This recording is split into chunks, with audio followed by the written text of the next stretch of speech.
Bienvenue à notre spéciale série Entrepreneurs avec Action Coach Performance. Aujourd'hui, on veut voir les secrets et les envers de la médaille des entrepreneurs québécois d'ici. J'ai l'honneur de recevoir aujourd'hui Philippe-Antoine Defoy, propriétaire des magasins Popeyes Suppléments pour le Québec et les Maritimes. Bienvenue Philippe-Antoine Defoy. Je suis très heureuse de te recevoir aujourd'hui pour ma première entrevue. On va essayer de faire ça relax. Parfait. Comme on se connaît un petit peu, on va jaser. Puis, j'aimerais quand même connaître ton parcours. De où est-ce que tu es arrivé? Qu'est-ce qui a fait que tu es parti en affaires il y a quelques années? Oui, bien moi, je suis entrepreneur depuis mon tout jeune âge. J'ai toujours été intéressé par le domaine des affaires, l'entrepreneuriat. Puis, dans le fond, dans mon jeune âge, j'ai fait quelques projets différents, mais dans l'année 2006, j'ai débuté mon premier magasin. J'ai ouvert mon premier magasin Popeyes Suppléments dans la région de Québec. Puis à cette époque-là, on était dans une industrie assez nichée, les suppléments, mais ça a fonctionné assez rapidement. Puis de fil en aiguille, je me suis mis à ouvrir des magasins, grossir la business, pour me rendre, dans le fond, à 27 magasins en 2017, ce qui est encore le compte aujourd'hui. On est dans la 16e année d'opération de Popeyes Suppléments. Puis j'ai un rôle également d'exécutif pour la chaîne. Je m'occupe de plusieurs dossiers là, reliés au marketing, aux achats, aux négociations de volume. Puis c'est mon projet de vie depuis 16 ans. On a une très belle gang. Puis on est très fiers. Je suis très fier de l'entreprise puis de ce qu'on a accompli jusqu'à maintenant. Vous avez combien d'employés? On tourne aux alentours d'à peu près 200 à l'heure actuelle. Super. Aujourd'hui, c'est le sujet que j'aimerais qu'on jase parce que comment recruter puis de retenir des employés, c'est quand même quelque chose de très difficile. Puis je pense que vous avez gagné un prix dernièrement en lien avec le service à la clientèle et c'est certainement relié avec vos employés. C'est quoi le prix exactement? Tout à fait. On a gagné la première position du palmarès WOW, sondage qui est fait par Léger Marketing. Donc, ils sondent 14 000 Québécois, à peu près 200 entreprises.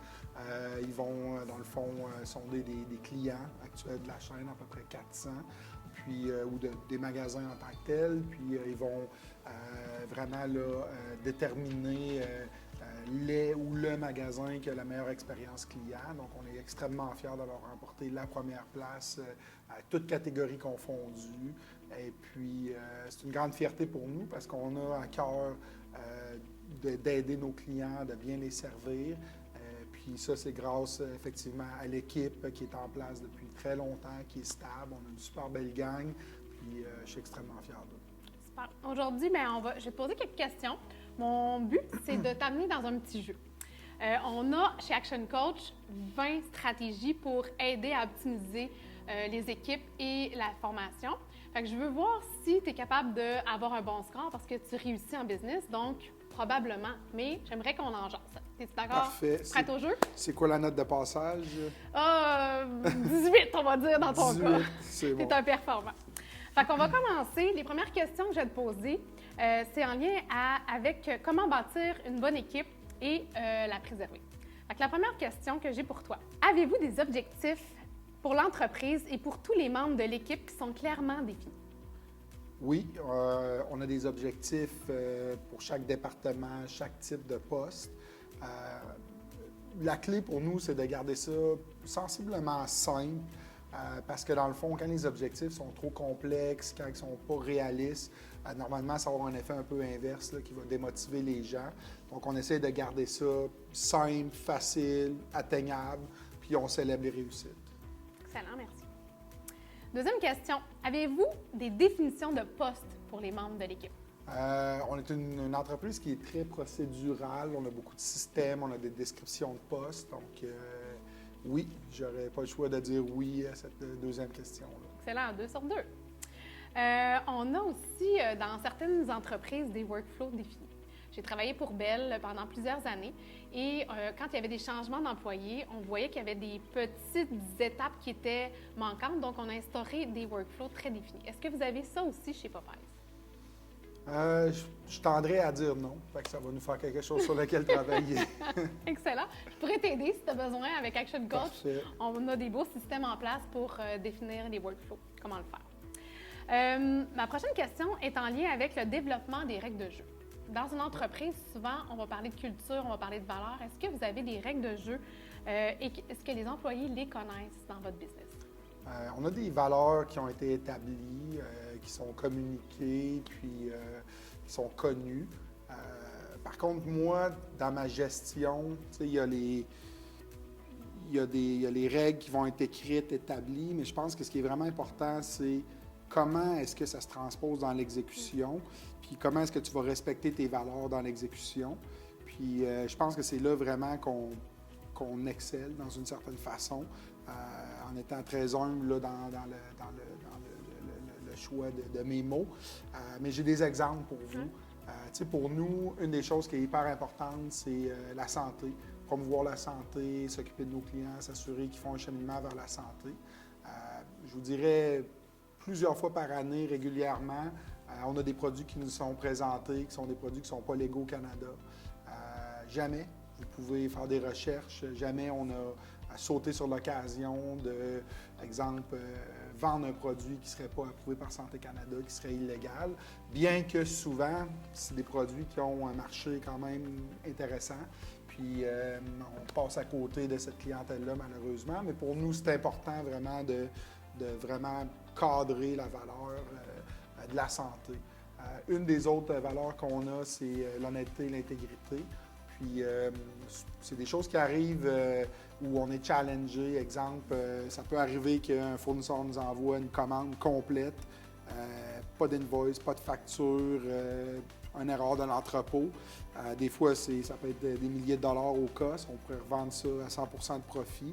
Mais à toutes les occasions, on prend le temps de communiquer avec nos fournisseurs, notifier l'erreur, demander qu'ils nous facturent pour les produits. Parce que pour nous, c'est des bonnes relations d'affaires. Puis l'honnêteté, c'est quelque chose qui est hyper important. Fait que si l'organisation envoyait un message à l'équipe de « Non, cachez ça, prenez les produits, on va les revendre », bien, le moment que l'employé arriverait dans un cadre où il pourrait, à son tour, peut-être prendre l'avantage d'une situation, bien, il pourrait justifier « Bien, écoute, on l'a fait avec tel fournisseur, pourquoi je ne le ferais pas à cet autre moment-là? » Fait que, à ces deux exemples, donc, ce que je veux expliquer, c'est que les valeurs, c'est beau, c'est quelque chose qui est important d'écrire, de transmettre, mais ce qui est encore plus important, c'est de les respecter dans l'exécution.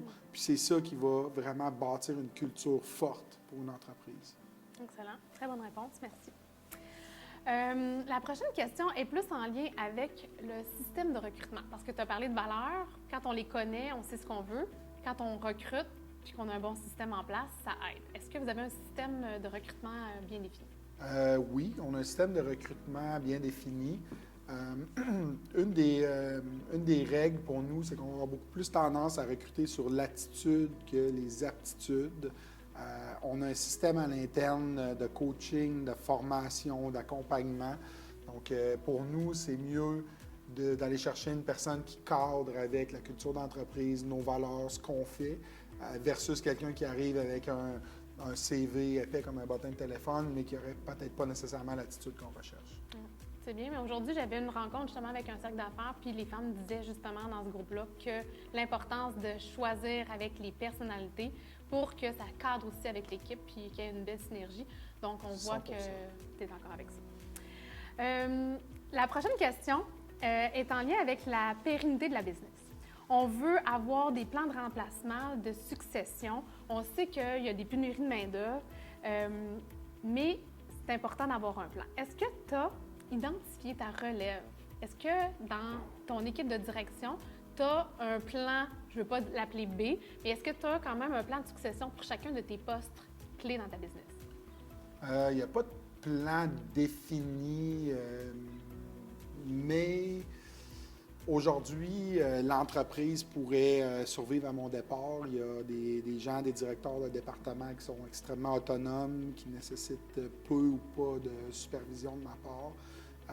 Donc, il y a une réflexion qui est amorcée depuis plusieurs années. Il y a des discussions qui ont eu lieu. Si, exemple, il m'arrivait quelque chose d'inopportun, mais il n'y a pas vraiment de livre secret qui est prêt, là, de plan B qui est prêt à être dévoilé. Mais c'est sûr qu'on fait énormément de farming à l'interne. On aime faire des promotions à l'interne, on aime s'occuper de nos gens, on aime les former, les développer pour qu'ils soient prêts, s'il y a une opportunité qui se présente, pour qu'ils soient prêts à la saisir puis à aller de l'avant.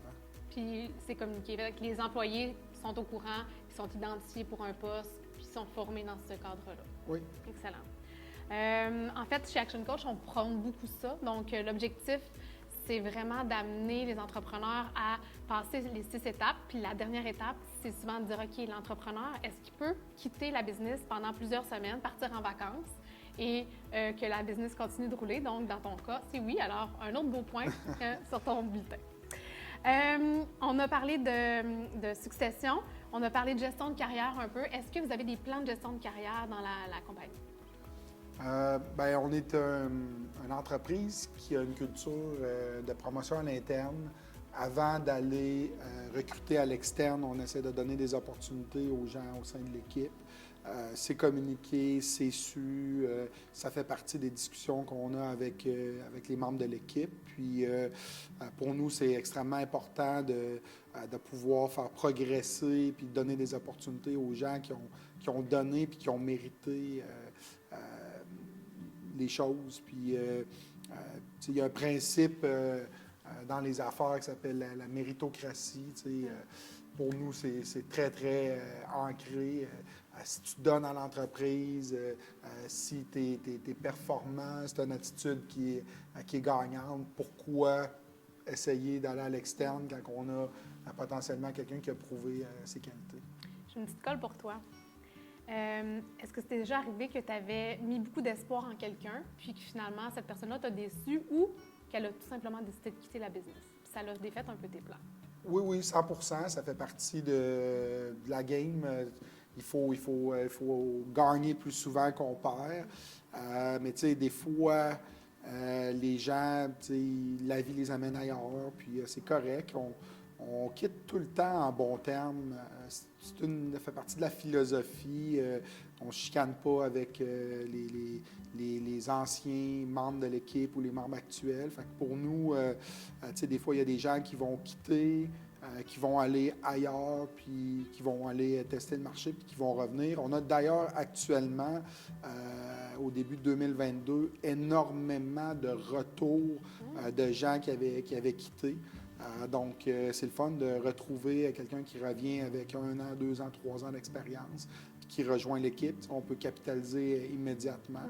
Fait que je pense qu'il ne faut pas être fermé à cette chose-là. On veut limiter le taux de roulement, on va avoir une bonne rétention des gens, mais à quelque part, c'est pas une prison, là, c'est une entreprise. Si les gens veulent aller voir ailleurs, s'ils pensent que le gazon est plus vert chez le voisin, bien, c'est correct aussi. Non, très bien. Ouais, puis des fois, s'ils reviennent, ça veut dire qu'ils étaient quand même bien, parce que ne peut pas, ils reviennent à la maison. Exact. Excellent. On a des questions sur l'éducation et la formation. Comment développez-vous les connaissances des employés? Parce que pour nous, Action Coach, c'est une clé, la formation puis les connaissances. Puis on sait que maintenant, on est dans une ère qu'on n'est plus propriétaire d'une terre. Les connaissances, le savoir, c'est la richesse. Donc, comment vous faites pour développer tout ça? On a plusieurs choses. On a investi massivement il y a plusieurs années pour créer une université de formation. On a plusieurs centaines d'heures de matériel qui est disponible pour les membres de l'équipe. Donc, ils peuvent suivre ça de façon autonome quand ils ont le temps au travail. Si c'est à l'extérieur du travail, on rémunère le temps. Donc, ça, c'est un des building blocks, là, si vous usez l'anglicisme, de notre programme de formation. Sinon, on a énormément de formations qui sont offertes par nos fournisseurs, spécifiquement sur des produits. On fait venir des spécialistes, on va à l'externe, on va chercher des gens qui ont des expertises. On fait également beaucoup de recherche, à savoir est-ce qu'il y a des choses qui sont trendy, puis on va les implanter dans l'entreprise. Donc oui, ça fait vraiment partie de la culture. Puis moi, je crois fondamentalement dans l'éducation, à l'apprentissage. J'ai pour mon dire que si tu n'apprends pas à tous les jours, tu régresses. Donc, c'est important. Puis, on partage aussi à l'interne beaucoup de choses via les canaux de communication qu'on a. Ça fait vraiment partie là, de l'ADN de la business. Excellent. Est-ce que vous avez, là, vous avez parlé d'un système de formation continue avec l'université Popeyes, etc. Y a-t-il d'autres exemples qu'on pourrait, mettons, se dire, OK, moi, je suis quelqu'un qui travaille dans le marketing, mais j'aimerais ça en apprendre sur les achats. Est-ce qu'il y a des façons qu'on peut transférer nos connaissances puis développer dans un autre secteur qui n'est pas notre secteur, notre core initial? On est tout le temps ouvert à de la collaboration, d'aller chercher des formations externes pour tous les types de départements. Donc, il n'y a pas vraiment de système structuré actuellement parce qu'il n'y a pas nécessairement eu des demandes à ce niveau-là, mais dès que les gens lèvent la main et aimeraient faire telle ou telle chose, on est en général tout le temps ouvert. Excellent. Est-ce que vous avez des formations sur le travail d'équipe, sur la gestion du temps, par exemple? C'est-tu sur les notions générales de la gestion? Oui, dans le fond, dans notre université de formation, on est sur le point de lancer nos modules de gestion. On a 12 modules de gestion qui vont de l'accueil, l'évaluation, la performance, le feedback, etc. Donc, ça, on est sur le point de le lancer, disons, avant la fin du deuxième trimestre 2022. Sur la gestion aussi, on a fait une formation il y a plusieurs années qui est connue sous le nom de la formation des couleurs pour connaître les préférences des gens en termes de communication et tout ça. Donc, c'est quelque chose qui est ramené dans nos discussions, dans notre management, de comprendre qu'il y a des gens qui ont certaines préférences au niveau de leur communication, puis il faut s'adapter, il faut comprendre que des fois, nos différences vont faire qu'il peut y avoir un problème au niveau de la compréhension de la communication. Oui, tout à fait. C'est dans mes prochaines questions, justement, sur la communication, parce que avec Action Coach, on est bien formé pour encadrer des entrepreneurs qui veulent aller avec des tests psychométriques. Donc, ce que tu parles avec les couleurs, les profils de psychologie, c'est un peu ça. Puis, ce qu'on a réalisé, c'est que avec l'analyse des comportements puis des personnalités, ça nous permet aussi de mieux communiquer, mais aussi d'anticiper la communication. Donc, si je sais, par exemple, qu'avec toi, tu es quelqu'un qui est assez directif, qui est rouge dans les fameuses couleurs, bien, je ne m'éterniserai pas dans les détails à te donner trop d'informations parce que je sais que je vais te perdre. Donc, pour nous, chez Action Coach, c'est quelque chose qu'on va accompagner les entrepreneurs à développer. Puis, ce que j'entends de toi, c'est que justement, vous faites déjà ça, vous utilisez ça. Puis, comment ça s'est passé, cette formation-là? Est-ce que vous avez suivi une formation, fait le questionnaire, puis après ça, vous êtes parti chez vous? Est-ce que vous avez eu un encadrement, une formation autour de tout ça? Oui, c'est ça. Dans le fond, nous, on a engagé une firme externe. On a fait les analyses pour tous nos employés, nos cadres. Ensuite, on a fait la formation complète d'une journée. On a fait ça quelques années, une après l'autre. Puis ensuite, on a fait certifier 2 personnes à l'interne pour donner la formation. Puis j'en suis une de celles-là parce que c'est important pour moi d'être proche de l'équipe, de pouvoir leur enseigner des choses. Donc, puis un de mes collègues également. Donc aujourd'hui, une fois par année, on va peut-être commencer à l'introduire à plus d'une fois par année. On fait une formation, on peaufine certaines choses, on rappelle des concepts. Parce que tu peux faire une formation il y a 3 ans, mais si ce n'est pas utilisé au quotidien, c'est inutile. Puis je pense qu'il est important au niveau de l'apprentissage. Puis une chose que moi, personnellement, je prône, c'est que tu peux lire des livres sur les affaires, tu peux écouter des podcasts, tu peux faire 1000 choses. Mais ce qui est important, c'est de les mettre en action aussi. Si tout ce que tu fais, c'est accumuler de l'information, puis c'est pas mis au quotidien en action dans tes affaires, c'est un peu inutile. Ouais, mais je suis contente que tu dises ça parce que Action Coach, c'est un peu ça. Souvent, ce qu'on se dit, c'est OK, on vous transmet des connaissances, mais on vous accompagne aussi à les mettre en action dans votre business avec un plan qui est mesurable, quantifiable. Fait que si l'entrepreneur veut travailler sur sa gestion du temps, on va lui donner des outils pour y arriver, puis on va les mettre en action pour avoir des résultats. Phil, maintenant, j'aimerais te parler du programme d'intégration. Est-ce que quand vous avez un nouvel employé dans votre entreprise, vous avez une façon de l'intégrer? Est-ce que vous faites ça? Bien, un peu comme j'expliquais précédemment, on a beaucoup de systèmes, beaucoup de procédures. Donc, on a un guide d'accompagnement pour les nouvelles embauches.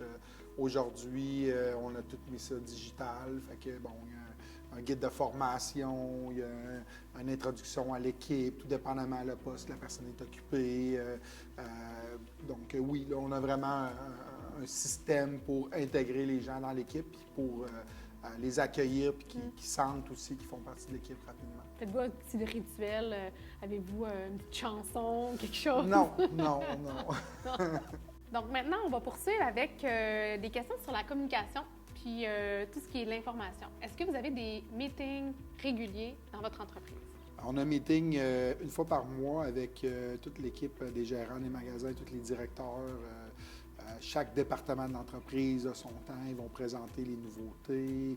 Ils vont faire des mises à jour sur certaines choses. Donc, une fois par mois, on a un meeting avec toute l'équipe au complet. L'équipe de direction, on se rencontre à peu près aux 6 semaines. Puis là, encore une fois, on va mettre à jour certaines choses, établir des stratégies, partager les bons coups. Puis sinon, au niveau du bureau, on a quand même une politique quand même de porte ouverte. Là. On va faire des meetings plusieurs fois par jour si nécessaire. Je suis souvent tout le temps disponible si quelqu'un a besoin. Donc, puis chaque département va faire ses meetings. L'administration va faire un meeting peut-être une fois par semaine, une fois aux 2 semaines. Le marketing, c'est une fois aux 2 semaines. Les achats, à peu près une fois aux 2 semaines également. OK. Excellent. Si tu avais un conseil à donner à une plus petite entreprise pour pas qu'il passe son temps en meeting avec tous ces intervenants, ça serait quoi? Bien, je pense qu'il faut qu'ils établissent des processus de communication réguliers. Souvent, tu sais, la communication dans une entreprise, c'est bon d'en avoir, c'est pas bon de trop en avoir. Il faut que tu établisses tes normes, tes balises. Il faut collaborer, il faut communiquer, mais il faut rester efficace. Nous, on a des protocoles, exemple, pour la communication par email, pour éviter d'encombrer les boîtes de réception des gens. On va avoir un système pour les mettre en copie au début, traiter un dossier, les ramener à la fin s'ils sont impliqués, mais éviter tout le patatras des emails back and forth. Fait qu'on a des protocoles établis pour s'assurer qu'on communique bien. On a également une politique que j'ai établie il y a longtemps. On communique pour la personne dans l'entreprise qui est, exemple, un temps partiel à 10 heures à 12 heures par semaine. Si on adapte notre langage puis notre niveau de communication à la personne qui est chez nous depuis 15 ans, temps plein, bien, c'est sûr qu'elle va comprendre, elle va saisir rapidement. Mais ceux qui sont avec nous depuis moins longtemps, bien, pour eux, c'est carrément du chinois. Très bon point. Merci du partage. En lien avec ça aussi, on a souvent des problèmes de conflits dans une business. Ça arrive dans toutes les entreprises. Donc, qu'est-ce que vous faites? Avez-vous un processus pour résoudre les conflits chez Popeyes? On fournit les gants de boxe gratuitement. Oui, vous êtes dans le sport, c'est vrai que non, c'est ça. Bien, honnêtement, nous, on essaie d'être en amont. On a parlé beaucoup de communication jusqu'à maintenant. On essaie d'être en amont. On n'a pas beaucoup de tolérance pour le drama, pas beaucoup de tolérance pour les situations qui montent en épingle conflictuelles. Donc, on essaie d'être en amont, on essaie de détecter les malaises, de les régler le plus rapidement possible. On essaye de s'occuper des gens, de voir, si ça va moins bien au point de vue personnel, on essaie de les soutenir le plus possible. Mais on essaye vraiment, comme j'ai dit, d'être en amont des conflits pour éviter que ça explose par accumulation. D'ailleurs, ma question prochaine est en lien avec l'esprit d'équipe. J'imagine que la clé de ta communication, ça doit ça doit faire partie de l'équation. Est-ce que vous avez des activités d'équipe? Qu'est-ce qui fait que vous êtes capable de bien communiquer puis que vous avez une cohésion, comme on pourrait dire, dans le langage des ressources humaines? Avec la COVID, ça avait été évidemment un challenge pour toutes les entreprises. Je suis quand même extrêmement fier et content d'avoir pu présager la culture de l'entreprise puis d'avoir des gens qui sont toujours aussi engagés. Mais on va parler de l'avant-COVID. Bien, on avait quand même de façon régulière des soupers d'équipe, des meetings, des formations de fournisseurs. À chaque année, on fait une formation, une retraite, si on veut, d'environ une semaine pour tous les membres de la gestion. On s'en va dans un endroit champêtre, on a du team building, on mange de la bonne bouffe, on boit du vin, de la bière, tout ça. On a des formations des fournisseurs. On passe une très belle semaine. On a un gala aussi où on remet des prix pour la performance et l'excellence des membres d'équipe. Donc, pour nous, c'est important d'avoir une certaine camaraderie puis de vraiment aller plus loin que juste la relation de travail où, on fait les choses, mais ça s'arrête là. Fait qu'on aime que les gens soient impliqués puis on aime s'occuper d'eux. J'ai rencontré dernièrement un entrepreneur qui m'a dit: moi, les lacs à l'épaule, je trouve que c'est une dépense inutile. Qu'est-ce que tu répondrais à un entrepreneur qui dit ça? Je répondrais que je n'aime pas l'expression, moi non plus, lac à l'épaule, premièrement. Non, je pense que,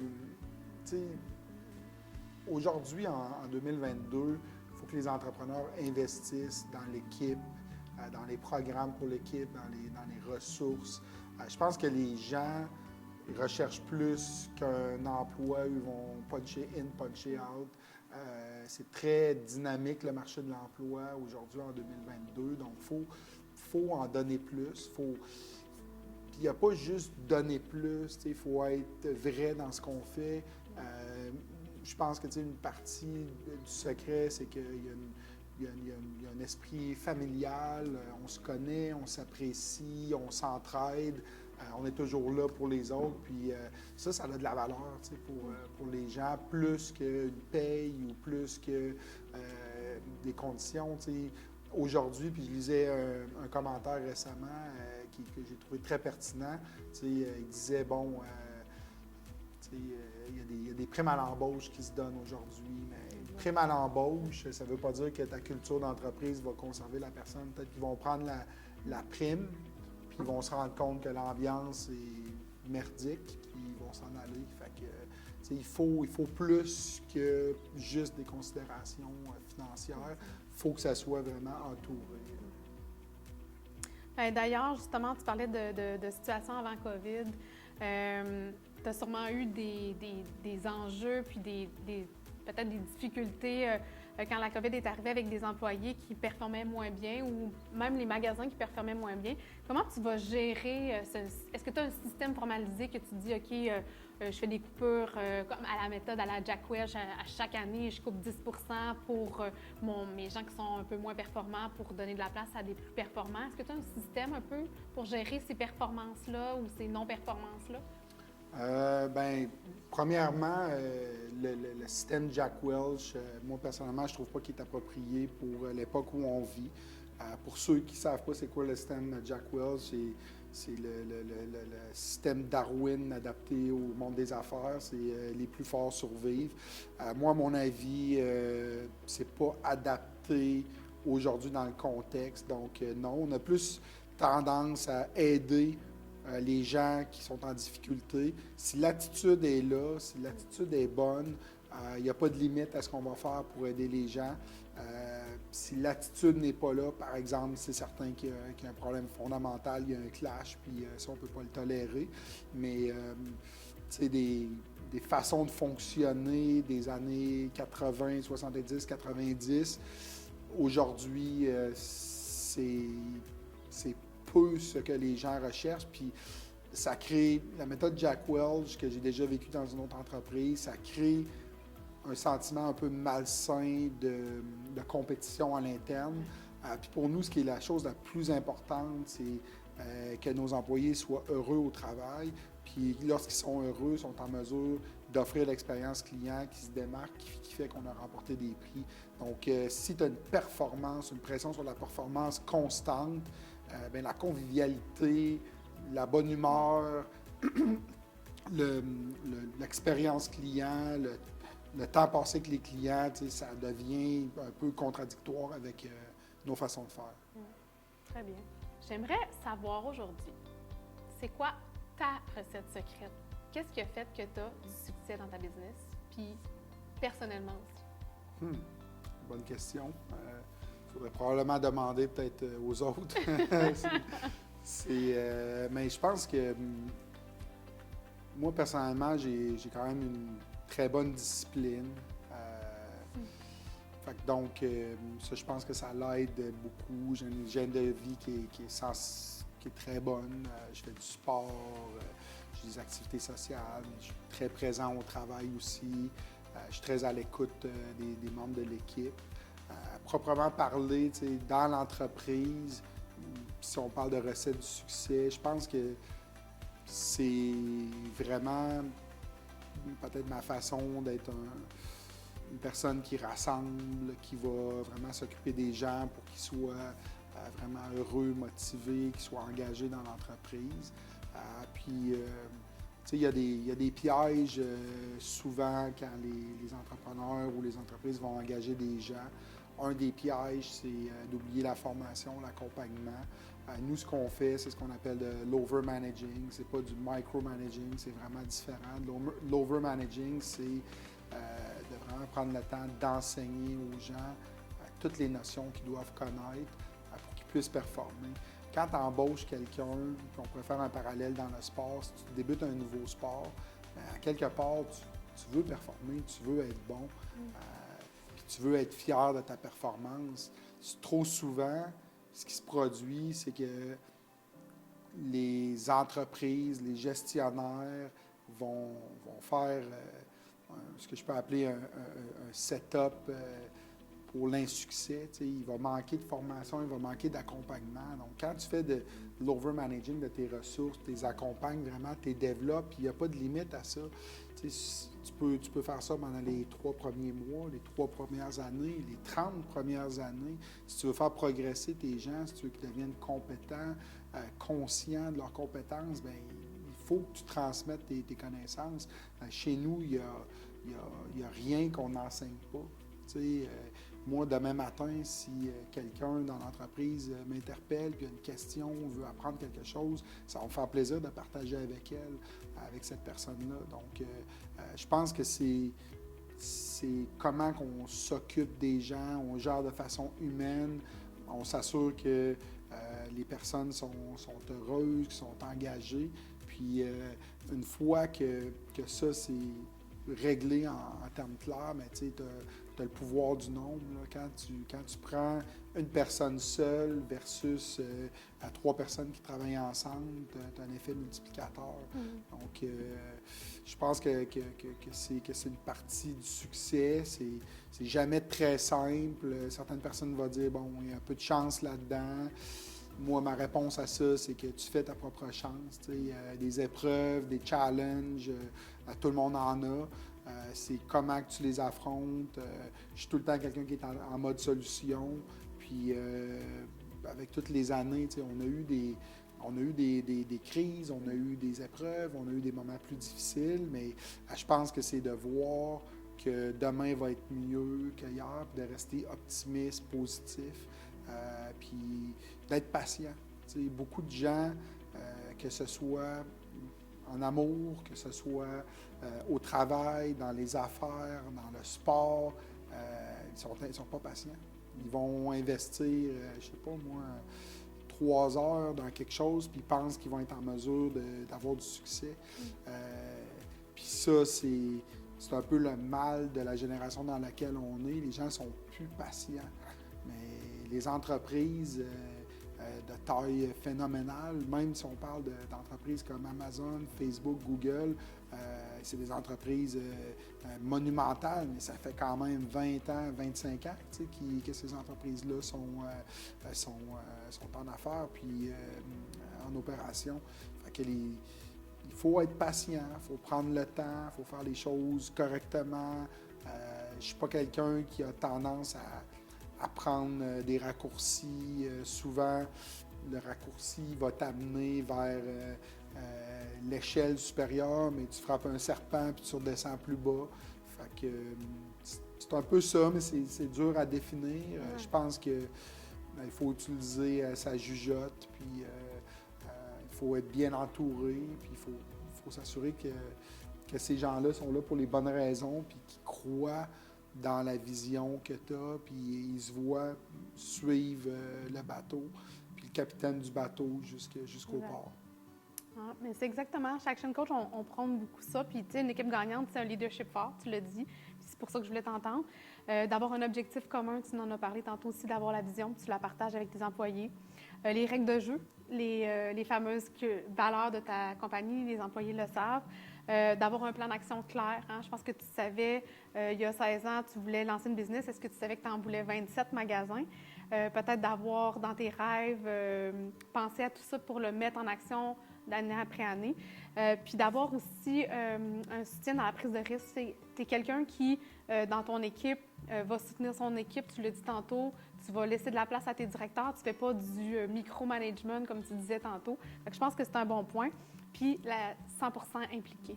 Ce que je vois comme entrepreneur, peu importe la grosseur de l'entreprise aujourd'hui, tu es parti à un magasin, puis tu es à 27 aujourd'hui, puis tu es autant impliqué avec ton équipe. Donc, bravo. Merci d'être prêté à mon entrevue. Merci, ça m'a fait plaisir.